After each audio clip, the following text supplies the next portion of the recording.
குதிகால் வலிக்குதா? காலையில் இருந்துச்சுன்னா காலை ஊனவே முடியலையா? 10 நிமிஷம் ரெஸ்ட் எடுத்துட்டு கொஞ்சம் நடக்கலாம்னு எடுத்தால் உங்களுக்கு கால் வலி வந்துருதா? எங்கேயாவது ஒரு இடத்துல உட்காந்துட்டு ஒரு அரை மணி நேரம் உட்காந்து நடக்கலாம்னு நினச்சா உங்களுக்கு கால் நடக்க முடியலையா? தட்டி தட்டி நடக்கிறீங்களா? உங்களால் கிளியராக நடக்கவே முடியலையா? இப்படி இருந்தாலே உங்களுக்கு குதிகாலில் ப்ராப்ளம் இருக்குன்னு அர்த்தங்க. குதிகாலில் 2 ப்ராப்ளம் வரலாம். ஒன்று பார்த்தீங்கன்னா குதிகால் எலும்பில் ஒரு சதையில் வந்து ஸ்டார்ட் ஆகும். அது வந்து பிளான்டார் ஃபேஷியான்னு சொல்லுவோம்.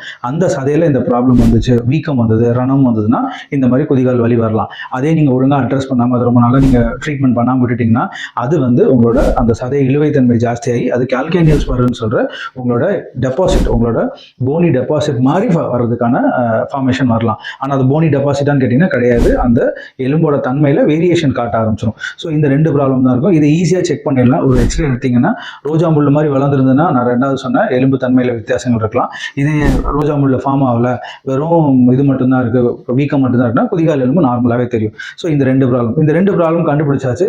இதுக்கு தகுந்தாற் போல உள்ள பிசியோதெரபி ட்ரீட்மெண்ட் பண்ணுங்க. அல்ட்ராசவுண்டோ வேக்ஸ் தெரப்பியோ அந்த மாதிரி பண்ணிங்கன்னா உங்களுக்கு வலி நல்லா குறைஞ்சிரும்.